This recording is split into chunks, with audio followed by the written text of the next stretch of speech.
الحمدللہ رب العالمین والصلاة والسلام علی سید المرسلین اما بعد فاعوذ باللہ من الشیطان الرجیم بسم اللہ الرحمن الرحیم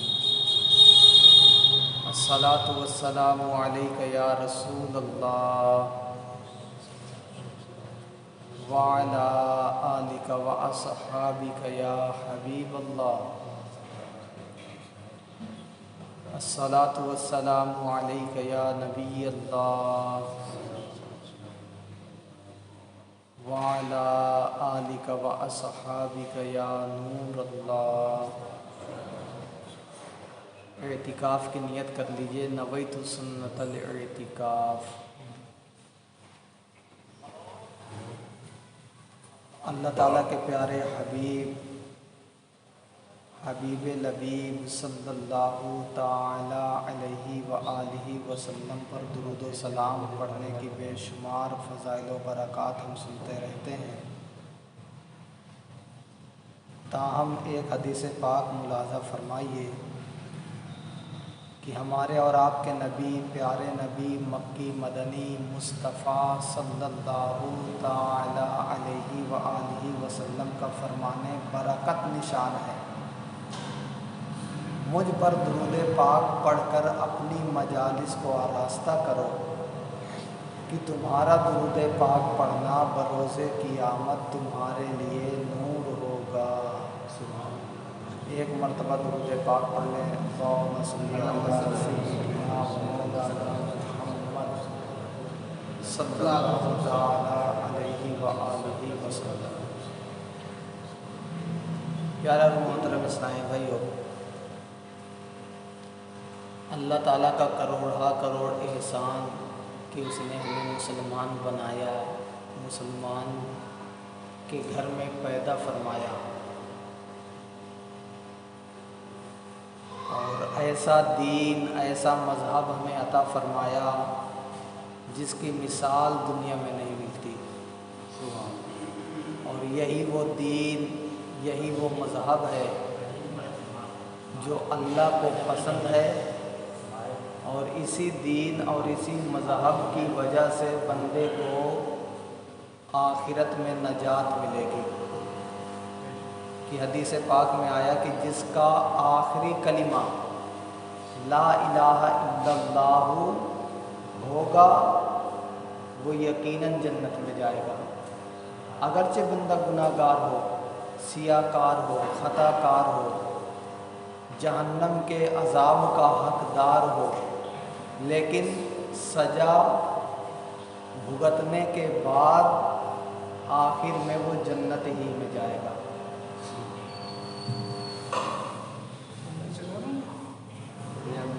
آج ہمارے معاشرے کی حاجت ہے کہ ہم اپنے دین، اپنے مذہب کو اتنے قریب سے مطالعہ کریں، قریب سے دیکھیں، تاکہ ہمارے ذہن میں یہ بات راسخ ہو جائے کہ دین اسلام تمام مذاہب سے کیوں افضل ہے۔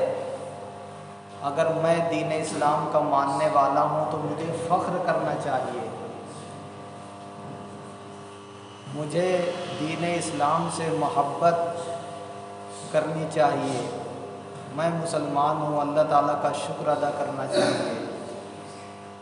لیکن پیارا و محترم اسلامی بھائیو، جیسے جیسے یہ دنیا کا معاشرہ ترقی کرتا جا رہا ہے، وہیں دین کے اعتبار سے ہم نیچے ہوتے چلے جا رہے ہیں۔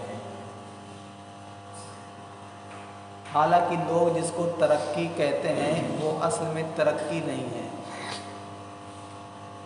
آپ دیکھیں، پہلے گاڑیاں نہیں ہوا کرتی تھیں، اب گاڑیاں ہو گئی، پہلے ریل گاڑیاں نہیں ہوا کرتی تھیں، اب یہ بھی سویدھا حاصل ہو گئی، ایروپلین وغیرہ نہیں تھے، یہ بھی حاصل ہو گئے، نئے نئے آلات، نئی نئی چیزیں دنیا میں ایجاد ہو رہی ہیں، بنائی جا رہی ہیں، اور بندہ ان ایجادات، ان بنائی ہوئی چیزوں میں گم ہو کر اپنے رب کائنات کو بھول رہا ہے۔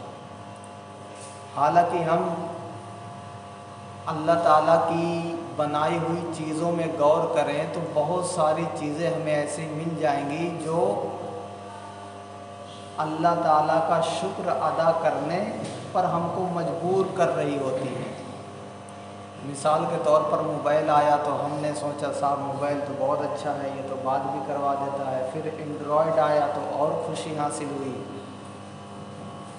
پھر ہم کہتے ہیں صاحب دنیا ترقی کر رہی ہے، لوگ اچھی اچھی چیزیں بنا رہے ہیں، پچھلے زمانے کے لوگوں نے ان چیزوں کو دیکھا ہی نہیں تھا، بلکہ ان کے بارے میں سنا نہیں تھا، ہم تو یوز کر رہے ہیں، اور آنے والے زمانے میں اور بہت ساری چیزیں ہوں گی جو ہم یوز نہیں کر پائیں گے، ہماری نسلیں یوز کریں گی۔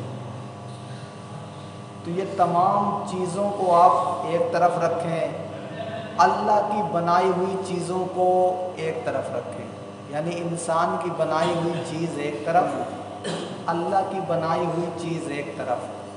جب بھی ہم انسان کی بنائی ہوئی چیز کو دیکھیں اور ہمیں خوشی حاصل ہو تو ہم ترنت اللہ تعالیٰ کی بنائی ہوئی چیز کی جانب دیکھیں تو ہمیں پتہ چلے گا کہ یقیناً اللہ تعالیٰ کی وہ شان ہے جو انسان کی نہیں ہے۔ آپ دیکھیں موبائل بنایا گیا، بات ہوتی ہے، بے شمار فوائد ہیں۔ پہلے گھڑیاں پہنی جاتی تھیں، موبائل جب سے آیا لوگوں نے گھڑیاں چھوڑ دی کیونکہ ٹائم موبائل میں ہے۔ حساب جوڑنے کے لیے کیلکولیٹر ہوا کرتا تھا، موبائل آیا وہ بھی چھوٹ گیا۔ فوٹو کھینچنے کے لیے، ویڈیو بنانے کے لیے کیمرے تھے، جب سے موبائل آیا وہ بھی چھوٹ گیا۔ بہت ساری چیزیں ایسی ہیں کہ جو موبائل میں آ گئی ہیں، لوگوں نے ان چیزوں کو چھوڑا اور ایک چیز میں ساری چیزیں سما گئی، اس کو لے لیا۔ لیکن پیارا محترم اسلام بھائیو دیکھیں، اس میں ایک کمی ہے، اگر اس کی بیٹری چارج نہ ہو تو یہ چل نہیں سکتا، اس میں سم نہ لگائیں تو یہ کام نہیں کر سکتا۔ سم بھی لگی ہے، بیٹری بھی چارج ہے، لیکن نیٹ نہیں ہے۔ تو جو فوائد ہم حاصل کرنا چاہتے ہیں وہ حاصل نہیں ہو سکتا۔ اور آج کے دور میں ایسا ہو گیا ہے کہ اگر موبائل میں نیٹ نہ ہو تو موبائل خالی ڈبہ محسوس ہوتا ہے۔ پہلے اگر سم نہ موبائل میں ہوتی تھی تو خالی ڈبہ لوگ کہتے تھے، لیکن اب سم بھی موجود ہے، صرف انٹرنیٹ کی سویدھا موجود نہیں ہے تو موبائل ایسا لگتا ہے کہ خالی ڈبہ ہے۔ پیارا محترم اسلام بھائیو، انسانوں کی بنائی ہوئی چیز کسی نہ کسی چیز کی محتاج ہوتی ہے، لیکن رب کائنات کی بنائی ہوئی چیز کو دیکھیں، ایسی لگتی ہے کہ یقیناً رب تعالیٰ جو خالق ہے، بنانے والا ہے، اس کے جیسا کوئی بنانے والا نہیں۔ ہم لوگ گھر بناتے ہیں، چھت ڈالتے ہیں، اگر پلر نہ ہو تو چھت نہیں قائم ہو سکتی۔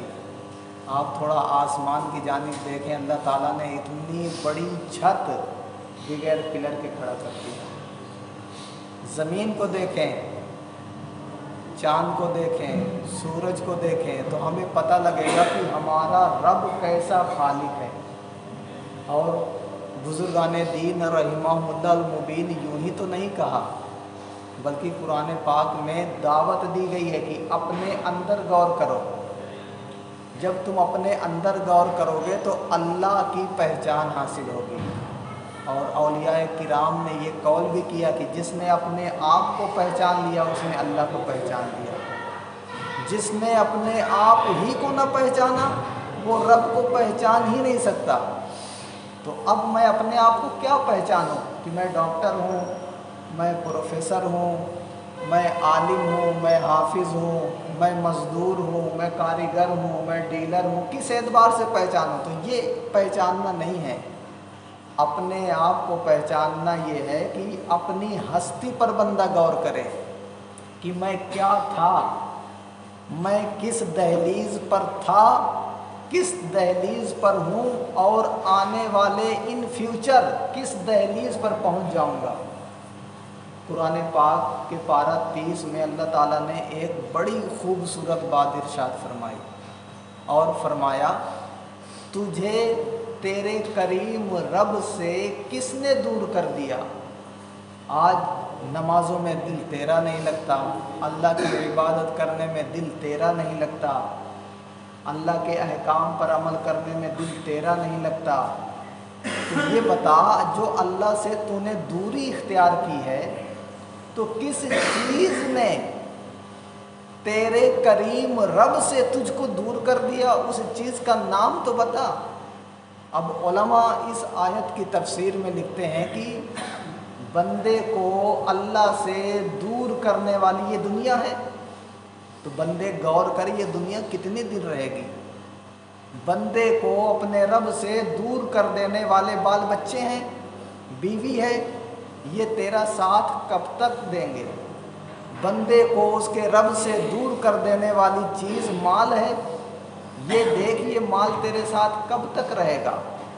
بندے سے اس کے رب سے دور کر دینے والی چیز یہ جوانی ہے، تو دیکھ یہ جوانی تیرے ساتھ کب تک رہے گی، کیا بڑھاپا نہیں آئے گا؟ اور پھر علماء فرماتے ہیں کہ اگر بندہ اپنا حال نہیں دیکھ سکتا، پریزنٹ نہ دیکھے، تو اپنا ماضی دیکھ لے، یعنی اپنا پاسٹ دیکھ لے کہ وہ تھا کیا۔ جب پیدا ہوا تھا تو اس کے جسم میں طاقت بھی نہیں تھی، اپنے سے کھا پی نہیں سکتا تھا، اپنے سے پیشاب پاخانے کی صفائی نہیں کر سکتا تھا۔ اللہ تعالیٰ نے کیسا اہتمام کیا کہ اس کی ماں کے دل میں اس کی محبت ڈالی۔ اگر بچہ پیشاب کر دے، بچہ بھوکا ہو، تو ماں اپنے تمام کام کاج کو چھوڑ کر بچے کو پہلے دودھ پلاتی ہے، اس کی صفائی کرتی ہے، اس کی ستھرائی کرتی ہے۔ اللہ تعالیٰ نے کیسا انتظام کیا۔ بندہ بول نہیں سکتا تھا، اللہ تعالیٰ نے بولنے کی طاقت دی۔ بندے کو کوئی سوجھ بوجھ بچپن میں نہیں تھی، اللہ تعالیٰ نے عقل کی روشنی سے اس کو نوازا۔ بندہ تھوڑا پیچھے جا کے دیکھے تو کہ میں کیا تھا۔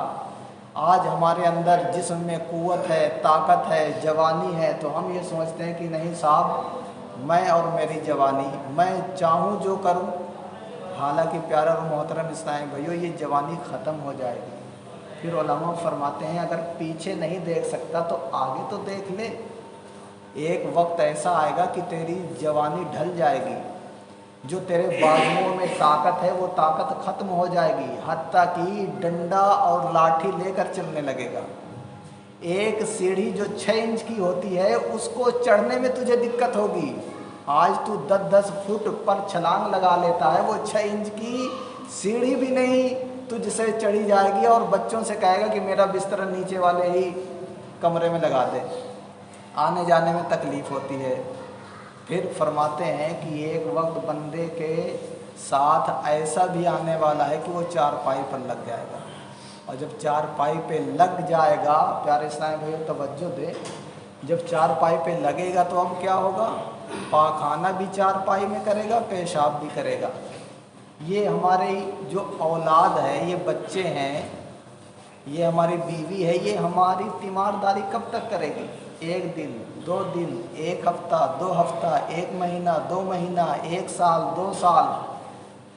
بچوں کا پاخانہ ماں باپ کو صاف کرنے میں کوئی آر محسوس نہیں ہوتا، گندگی محسوس نہیں ہوتی۔ ماں اور باپ اپنے بچے کا پیشاب اور پاخانہ صاف کرنے میں جھجک محسوس نہیں کرتے، لیکن ماں اور باپ کا پیشاب اور پاخانہ صاف کرنے میں بچوں کو جھجک ہوتی ہے، بدبو آتی ہے۔ آپ بچے سے کہو کہ میں نے بابو 6 سال تک تیری خدمت کی ہے، پیشاب پاخانہ صاف کیا ہے، تو میں تو نہیں جھجکا، اور ایک دن پیشاب پاخانہ میرا صاف کرنے میں تمہیں بدبو آ رہی ہے، تم دور بھاگتے ہو، تو وہ کہے گا صاحب وہ زمانہ اور تھا، یہ زمانہ اور ہے۔ تو بچہ بھی دور بھاگے گا، بیٹی ہے وہ بھی دور بھاگے گی، بیوی ہے وہ بھی دور بھاگے گی۔ پیارے اسلام بھائیو، ایک وقت پھر بندے پر ایسا بھی آتا ہے کہ وہ خود لوگوں سے کہنے لگتا ہے کہ بھائی صاحب دعا کیجئے اللہ تعالیٰ مجھے اٹھا لے۔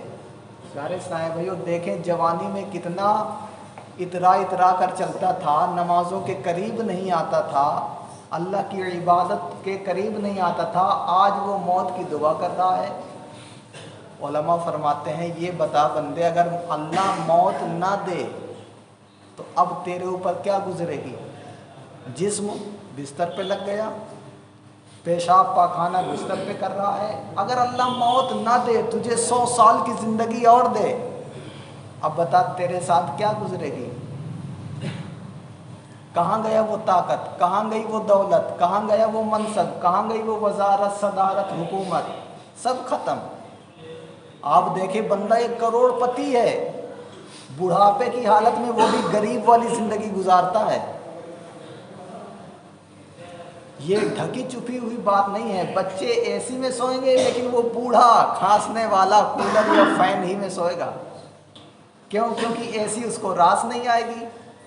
طبیعت بچوں کا جیسی ہو جاتی ہے نا بڑھاپے میں، تھوڑی سی سردی ہوئی تکلیف ہو گئی، گرمی ہوئی تکلیف ہو گئی۔ تو اے سی جس سے ہم دل لگائے تھے کہ صاحب میں تو گرمی مجھے محسوس نہیں ہوتی، میرے گھر میں تو اے سی لگا ہے، میں تو ٹھنڈی ہوا میں سوتا ہوں، آج وہ اے سی کہاں گئی؟ اللہ تعالیٰ قدرتی طور پر یہ چیزیں بندے سے دور کروا دیتا ہے۔ بندہ سوچے میں بہترین غذائیں کھاتا ہوں، بڑھاپا ایسی چیز ہے کہ بہترین غذائیں کھائے گا پیٹ خراب ہو جائے گا۔ 5 اسٹار ہوٹل کے کھانا کھانے والا گھر کی چپاتی کھانے پر مجبور ہو جائے گا، بلکہ دلیا کھانے پر مجبور ہو جاتا ہے۔ کہاں گئی وہ دولت؟ وہ کروڑ پتی انسان بھی آخری وقت میں غریبوں والی زندگی گزارنے پر مجبور ہوتا ہے۔ ڈاکٹر بھی کہتے ہیں اس کو نارمل غذائیں دی جائیں، فرائی والی نہ دی جائے، ثقیل یعنی بھاری غذائیں نہ دی جائیں۔ تو پیارے اسلام بھائیو، اب اگر اللہ موت نہ دے تو بتاؤ بندے پر کیسے گزرے گی یہ دنیا؟ اچھی لگے گی اس کو؟ نہیں اچھی لگے گی نا۔ تو اللہ قرآن پاک میں فرماتا ہے کہ اللہ نے تمہیں زندگی دی، یہ بھی اس کا احسان۔ اللہ نے تمہیں موت دی، یہ بھی اس کا احسان۔ تو اب سمجھ میں آتا ہے کہ اگر اللہ موت نہ دیتا تو کتنی بڑی مصیبت کھڑی ہو جاتی۔ ورنہ جیسے ہم بیان کریں صاحب موت آنا یہ نعمت ہے، اللہ کا احسان ہے، تو بندہ کہے گا کہ یار زندگی تو احسان ہے لیکن یہ موت کہاں سے احسان؟ موت سے تو دنیا سے آدمی رخصت ہو جاتا ہے نا، موبائل یوز نہیں کر سکتا، دولت یوز نہیں کر سکتا، نت نئی فیشن میں اپنی زندگی نہیں گزار سکتا، قبر میں پہنچ جائے گا، تو یہ موت کہاں سے نعمت ہو گئی؟ تو اب سمجھ میں آ رہی ہے کہ موت بھی نعمت ہے۔ اچھا اب دیکھو پیارا اور محترم اسلام بھائیو، پوری زندگی ہم نے اپنے رب کے ساتھ کیا کیا؟ ایک وقت کی نماز میں بھی نہیں آئے، اللہ کی عبادت سے دل چراتے رہیں، اللہ کی نافرمانی کرتے رہیں، لیکن جب ہماری موت کا وقت قریب آیا اللہ نے موت دے کر ہم پر احسان فرمایا۔ اگر آج ہمیں کوئی 2 لفظ کہہ دے، لڑائی کر دے، تو پھر ہمارے دروازے پر آئے اور کہے کہ مجھے مدد کی ضرورت ہے، میری مدد کر دو، تو ہم تیار نہیں ہوتے ہیں۔ اور یہاں بندہ ساری زندگی رب کی نافرمانی کرتا رہا، لیکن پھر بھی رب تعالیٰ آخری وقت میں اس کو موت کے احسان سے نواز رہا ہے۔ اچھا موت آ گئی تو اب کیا ہوا تھا؟ کتا بھی تو مرا تھا، بلی تو بھی مری تھی، جانور بھی تو مرتے ہیں، ان کے ساتھ کیا کیا جاتا ہے؟ اٹھایا جاتا ہے اور کوڑے دان میں ڈال دیا جاتا ہے۔ لیکن اللہ نے ہم پر مرنے کے بعد کیا احسان کیا کہ اسلام کہتا ہے کہ اس کو نہلاؤ، بغیر غسل دے کر دفن مت کرنا، اس کو نہلانا، اس کو لباس پہنانا۔ پھر کتنا بڑا احسان پیارے اسلام بھائیو، امام کعبہ بھی ہے نا، کعبے کا امام بھی ہے، اگر وہ نماز جنازہ پڑھا رہا ہے تو میت کو آگے رکھے گا، اپنا پیچھے ہوگا۔ کتنا بڑا پروٹوکول اور کتنی عزت اللہ تعالیٰ مرنے کے بعد بندے کو دے رہا ہے کہ امام جو پوری زندگی نمازیوں مقتدیوں کے آگے کھڑا ہوتا تھا، آج وہ میت کے پیچھے کھڑا ہے۔ کس وجہ سے؟ اسلام کے کہنے کی وجہ سے۔ اسلام کہتا ہے کہ امام پیچھے ہوگا، میت آگے ہوگی۔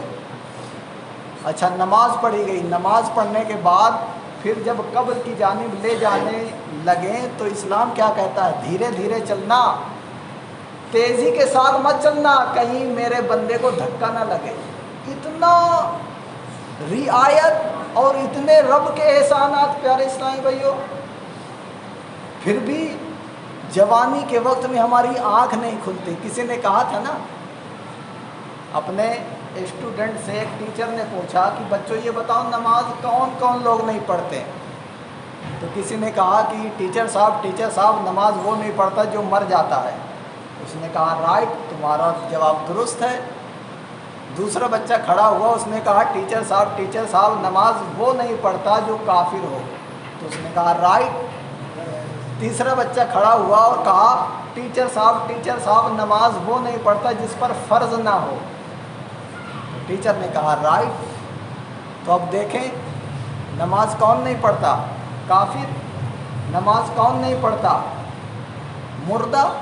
نماز کون نہیں پڑھتا جس پر فرض نہ ہو؟ اب میں دیکھوں میں زندہ ہوں، جی زندہ ہوں، میں مردہ نہیں ہوں۔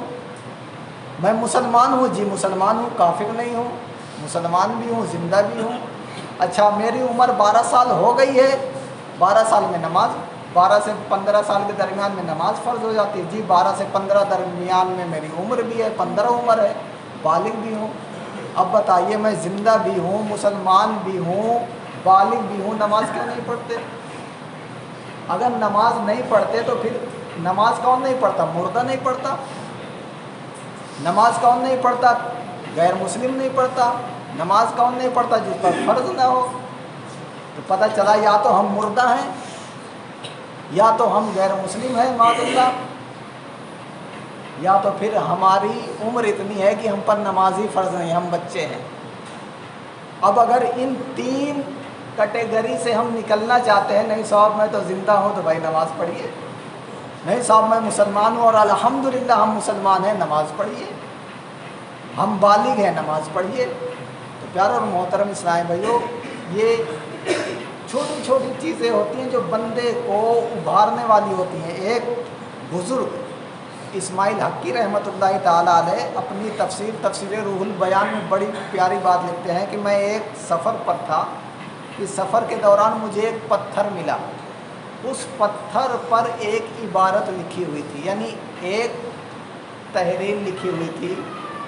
وہ تحریر آپ دیکھیں 2 لفظوں کی ہے، لیکن کتنی چوٹ کرنے والی بات ہے۔ آپ فرماتے ہیں اس پر لکھا ہوا تھا فرحک بشیء من الدنیا دلیل علی بعدک من اللہ، کہ تیرا